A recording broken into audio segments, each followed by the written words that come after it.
Good evening and welcome to the Writer's Block. I'm your host, John Ronan, and as you know now, because we are in our 35th season, I interview writers and sometimes other brands of artists about their craft, what they're working on, what they've accomplished in the past, what they're planning for the future. If you have an idea for a writer who might be a good guest for the Writer's Block, or another brand of artists we have had on, sculptors and painters, for instance, watch for our address at the end of the show. We'd be very glad to get your suggestions. I also want to remind you that the Writer's Block and all the other original programming that's produced at 1623 Studios is a result of cable access television. It's a wonderful community asset, and you don't get it with Dish or other means of getting to the internet. So stick with cable, stick with the Writer's Block. I'm very happy today to say that we do have a writer and an educator from Rockport. Her name is Amy Rose. She is presently the principal of the middle and high school in Rockport, but also an accomplished writer. And we're going to talk about both her educational career and writing during the half hour. Welcome to the Writer's Block, Amy Rose. Thank you so Very much. glad you could get here. I'm delighted to be here. Speed over from Rockport. Yes, I'm happy to be here. Thank you for having me. Before the show started, I said I was going to ask you where you're from. And I think you told me you're from Rockport. I am from Rockport, born and raised. Born and raised in Yes, Rockport. yes. So I grew up in Rockport, went to Rockport High School. I'm fortunate now to live in Rockport with my husband and raise our two kids in Rockport. So I am definitely a townie, as they say. Where did you go to school? So I did my college career so far. I have been to UMass Amherst. I did my undergraduate there. I actually ended up doing a year abroad in a domestic exchange at Cal State Northridge.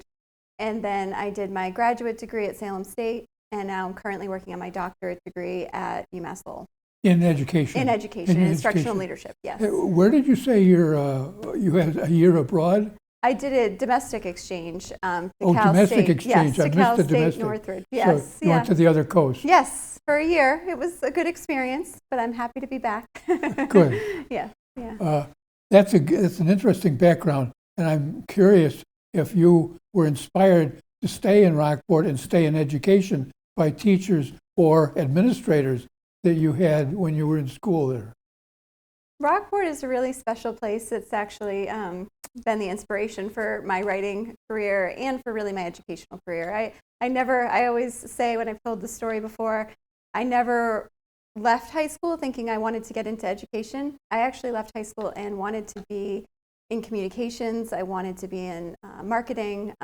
So that's what I went to school for. And then when I graduated, I got my dream job at the Weather Channel at their aviation division, selling in-flight aviation weather systems. And in Atlanta? No, I was housed right in Billerica. One of their offices was in Billerica, and then they moved to Andover. But they were, my dad growing up was a pilot and a private pilot.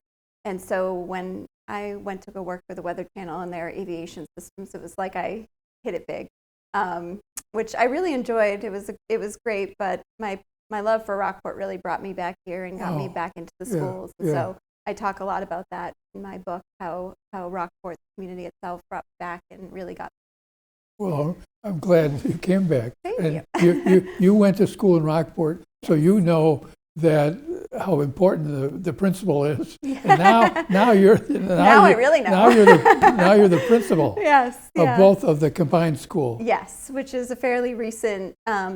Rockport has been combined middle high school before. It's gone on back and forth several times over the years, from having its own middle school and high school to being a middle high school. So we're back now to being a middle school. What's the population of the high school and the middle school separately? Combined. We're at a total of about 400 students combined right now. So the high school in and of itself is 225 to 30-ish, and then the middle school is around 145, 150. So the combination cuts down on budgetary demands, I suppose. Yeah. Yeah. And that was something that I took on just last year in the midst of the school year, something that I never thought I'd want to do because I've been in the high school my whole career. I started back in 2004 as the guidance administrative assistant and knew right away I wanted to get back into education. So I went back to school at night and I got my master's in education and school counseling. And my career kind of took off from there in high school education. So last year, when I was asked to lead the middle high school, I was excited, but also a little terrified because the middle school students are slightly different than high school students. But it's really been a gift. And the teachers and the students, they've got great energy. And I think holistically it makes sense. Well, I love your attitude. You're very positive, as I would suspect from the book and the title. Yeah. I have a kind of a logistical question. Yeah. Are you completely administrative, or do you, maybe by your own choice, still teach one class or once in a while? So I am fully administrative, but I do build in ways to see the kids often. We've built into the schedule over the last 5 or 6 years at the high school, but just this year at the middle school, what we call a weekly assembly, where I get to meet with the whole school, because we are so small, so we get to meet with them weekly, just talk about what's happening in the school. I always lead those assemblies. I don't ask anybody else to. I usually give the teachers a little space and just meet with the kids and see what's happening, what's going on. We try to get as many kids up there as possible to kind of share what they think's happening in the school. That's definitely my way of making sure I keep the pulse and see the kids at least once a week. And we do those at the middle and high school, so that's keeping twice your a week. finger on the pulse of the Exactly. of the institution. Yeah, and then greeting the kids each morning and afternoon, and being in the lunchrooms, and trying to be in classrooms as much as possible, because the kids, as you know from working in education for so long, they're really the pulse of the school, and they give you that energy. Yeah. And so I try to keep my heart with the kids as much as possible, because being a principal isn't always as kid-centric as where I started, which was being a counselor. So that was very kid-centric, and I do miss that at times. Yeah. So Good. I try to do it as much as I can. Good. I always love being in the classroom. Yeah. And kind of dreaded the later 5 p.m. committee meeting. Exactly. I know. The bureaucracy of education can be a lot, and I do find that a huge shift, going from being a school counselor to administrator. But I think the heart of Rockport and it being small is a gift. It really does allow me to still continue to be with the kids. Good. You are a guest on the Writer's Block, and I want to point out to our audience that you've written a couple books. The first is titled Lead with Love, Live with Purpose. And I want to ask you some questions about that. The second book is The Fear-Inspired Leader, which is a wonderful, catchy title, and I want to certainly ask you about that. Can you tell us about your inception of these books and the creation of your Inspired Leader LLC, the website, which, by the way, we will have on the screen, and the evolution of that process and its ties to education? Yes, I'd love. So I never really got into writing to be a writer at first. Sort of a therapeutic project that I undertook started last year when I began to think about becoming a middle high school principal. Like I said, I had been a high school principal for 8 years, and becoming a middle high school principal gave me a whole different, wow, these are all the things that I want to do when I kind of get a chance to be, I joke, when I was a principal for the first time I had never been a principal. I just jumped into the role and tried to do it. But this time I was able to take over a school with experience of being a principal for 8 years. So what would I do differently? What would I want people to know? I'm building relationships. And I had 2 assistant principals working under me who had never been assistant principals before.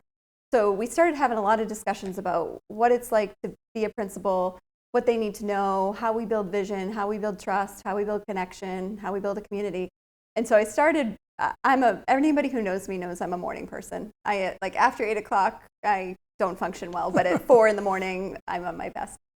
So I started getting up early and really writing, really a labor of love for my new assistant principals to kind of say, these are the things I need to be reminded of when I'm going into a difficult meeting, or I'm trying to create a vision for my staff, or I'm trying to just build any sort of connection with my community.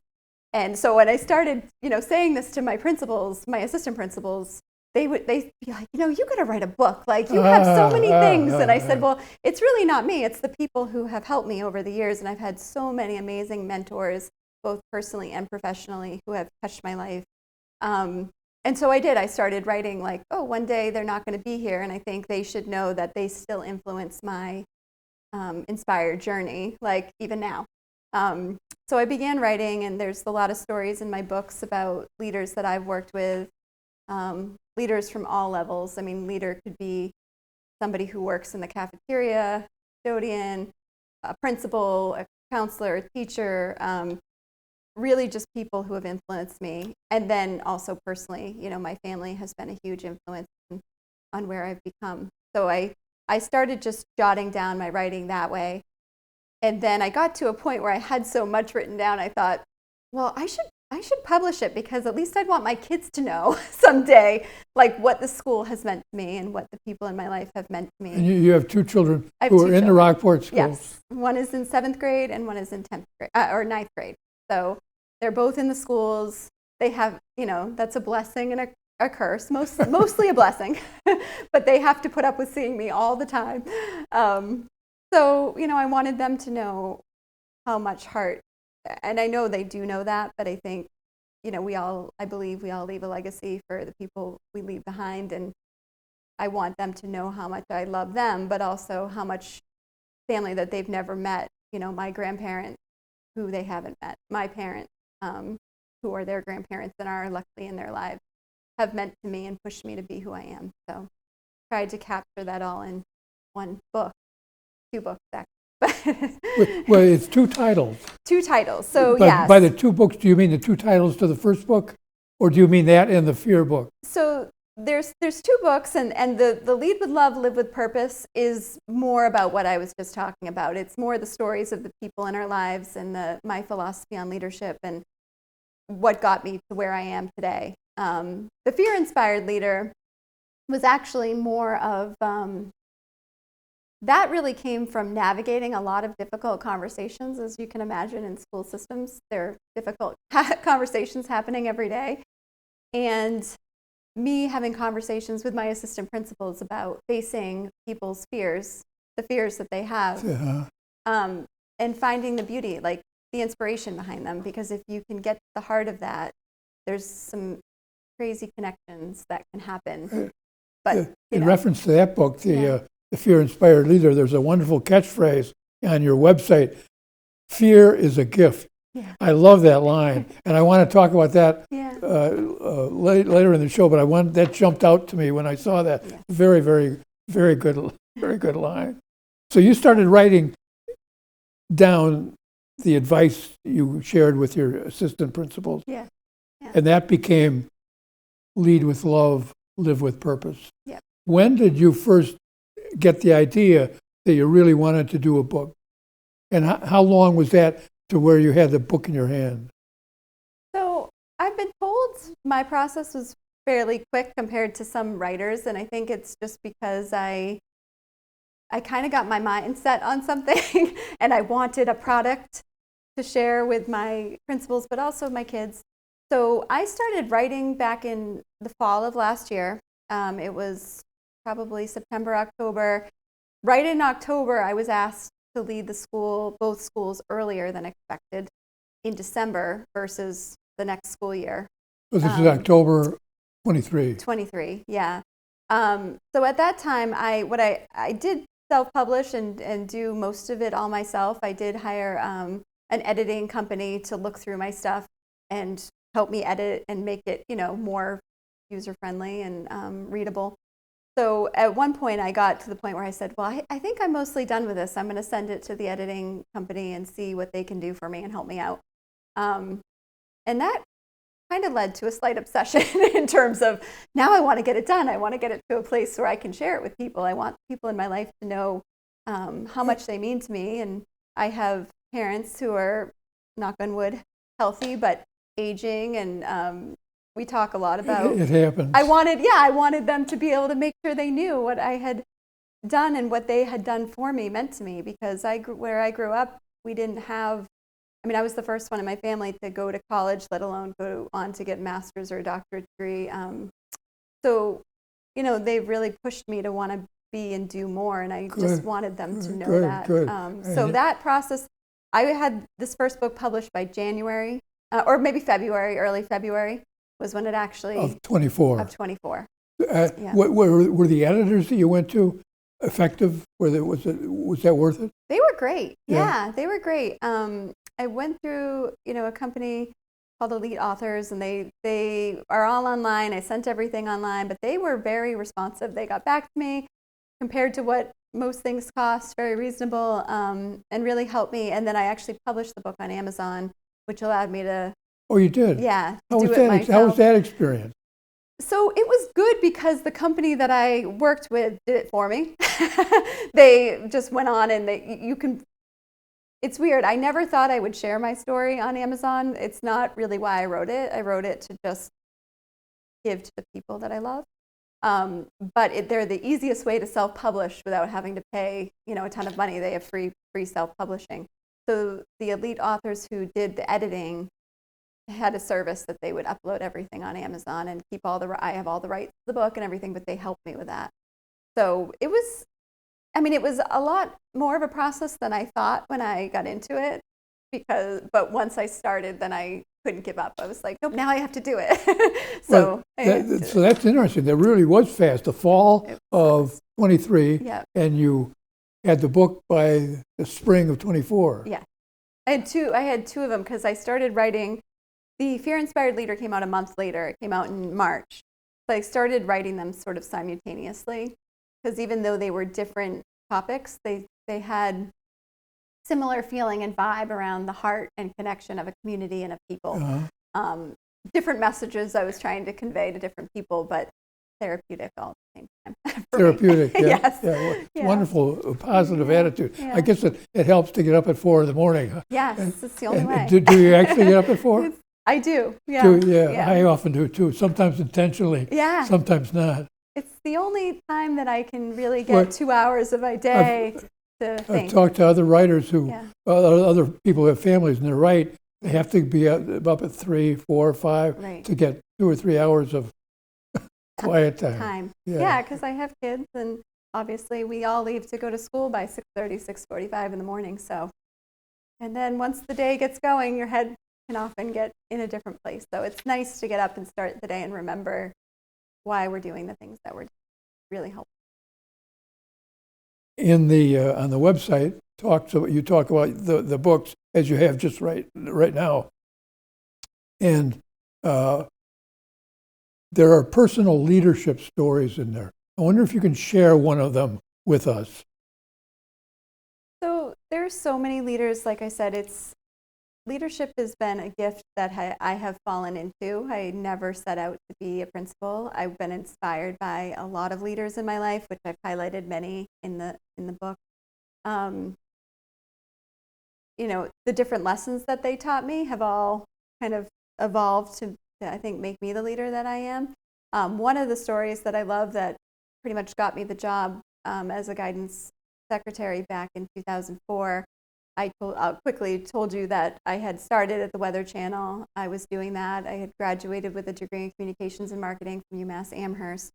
And life took me all over the country and all over the world for that job. And then when I met my husband, Tim, I moved back. Is he a Rockporter? He is a Rockporter. So yeah, we came back and he was like, this is great, but you know, if life ever wants to change, you know, we want to settle down, have kids, quality of life, like you don't want to be traveling everywhere all the time and doing necessarily. I didn't want to for me.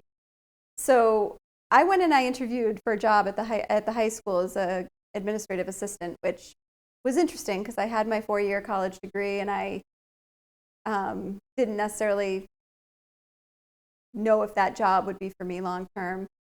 But I had grown up there. I had grown up with the people there. So I went in for that job, and I'll always remember because George Ramsden was interviewing me with Charlie Simons, who was the principal at the time, and they said, what's your greatest, you know, what's your kind of your philosophy? And I said, my boss at the time at WSI, at the Weather Channel, had told me my only job is to make your boss look good. Is to what? To make your boss look good. If you make your boss look good, the whole team looks good. Pretty honest. The company looks good, right? And oh my gosh, did they laugh? Like, so they used to tell me that story. That's the reason you got hired, because if you're going to make us look good, we want you to work for us. And I was like, but it's true. Like, that's something my boss at the time had said to us often. And now that I'm a boss of many people, I don't really use it that much. I should use it more. But I do see that, like, oftentimes there's that competitive nature of working in teams and working in business, and people don't always want to, applaud their higher ups or applaud even their colleagues. But I've found that the greatest gift in leadership is when you have those teams that everybody wants to make everyone else look good, and everybody wants to work together, and then all of a sudden you have this beautiful experience coming to work every day and working towards something together. And so that has been one lesson I say in my head over and over from my first boss ever. Your job is to make your boss look quite good. An honest summary on his. I thought it was his or her egocentric part. at the time, but yeah. Well, you often hear that expression, or those kinds of expressions in reference to sports teams. Yep. Well, there's no I in team. Right. We're all together, but not enough, I think, perhaps in business or in education. Yeah. The time is going quickly. I want to make sure that we have a chance to talk about the fear-inspired leader, and whatever does it mean? Fear is a gift. Fear is a gift. So that title came because in education, I think in the world, really, but you run into so many things and behaviors from the students and fears from the teachers and from the administrators and from the town and community. And so again, in working with my new assistant principals, who are both wonderful, we would meet weekly and we would start to talk about, like, what does this behavior mean? Or this person's really acting like a jerk right now, or this, situation is so contentious, and and you can't help it. We're all people. You start to judge, and I don't know what I'm going to be able to do. And so a lot of it was looking at the fear behind where those things come from. So if the student's acting disrespectful or rude or aggressive, what is the fear in that student? Like, why is he acting that, or she acting that way? What is happening? Or if a parent is calling and really upset with the school and coming off like, you're afraid, you'll have teachers or even administrators who are afraid to call them back because they sound really mad, and I don't want to get into a bad conversation. And so we started talking a lot about, like, well, what is the fear behind that parent's call? They're fearful that we're not taking care of their kids, that they're letting us make decisions that they're not a part of. Their fear of letting, themselves down as a parent, or their kids down. And so if you can find those common fears in any conversation, you're a lot more likely to have a really powerful, deep, connected conversation and get to the heart of what's really happening and then fix it. Whereas if you avoid it, or you don't have those conversations, or the avoidance is terrible. Then you're missing out on, like, this huge gift to come to a common understanding and move forward.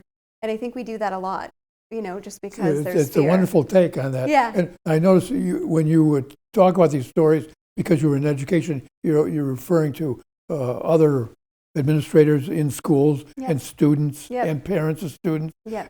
So this is all your work is oriented towards your profession. Being an educator and running schools, right, and not being run by the school. Right. Well, depends on the day. Depends on the day. Yeah. But those connections, I think, are something that I've learned. Like, even as a young administrator, those fears led me more than I led them. I would let them eat at me and be up at night, and then the more that I've been able to guide myself into how can we face the fears and see them as a gift? If I'm waking up with a pit in my stomach, that's actually probably a sign that I need to address something, that I need to sit down and face something instead of having anxiety over it. I love the sports expression. I think it's sports expression mostly. The only way is through. Yeah. And I've run into that all the time. Exactly. You wake up at 2:30 in the morning. Yeah. It's not a good time to meditate. No. But if something's bothering you, it's it's chasing you, and you got to Right. deal with it. Right. So that was that book, and there was a lot of personal anecdotes of different scenarios and different stories, and really just seeing like that feeling that we all get, if we can all see it as like, this is a sign to myself that I need to deal with something, and creating safe enough Absolutely, yes. spaces, Yeah, you know, right. to do that, like in schools or in homes or in families or in communities. I think is that was more a lesson and a reminder to myself, that behavior means something. What would you advise somebody who wants to start a book right now on whatever? Say they're in business or they're in education, and they want to do something positive in the vein of your very positive, optimistic books. What would you advise them to do? I advise them to just start writing. Start writing. Yeah, I mean, I think for me it was always like I could never publish a book because I'm not really an author per se. I'm an educator.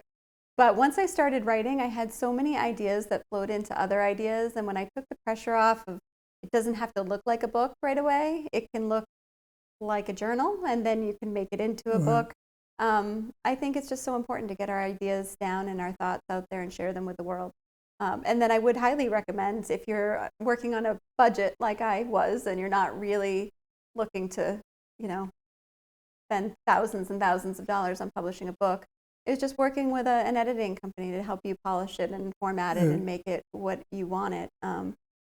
For me, that was something that was doable for me at my stage without having to be. Well, I'm glad we could give some exposure to these two books. Yeah. I know my show, I think I try to be a service to people who don't have Knopf or Macmillan, these huge publishing companies behind them spending tens or hundreds of thousands of dollars on promotions. And you've got two books out here that deserve attention. I noticed that we're almost out of time. I want to thank you, Amy Rose, very much for being with us and sharing your books, and sharing your attitudes, your positive attitudes. Very refreshing. Thank you for having me. I wish you luck with them. I really appreciate it. Thank you for having me. I want to thank all our watchers, viewers in television land for being with us this evening. If you've learned something about Amy Rose's books and how they're applied to education and leadership, then the Writer's Block has done its job. Thanks for being with us, and I hope to see you again next time on the Writer's Block. Good night.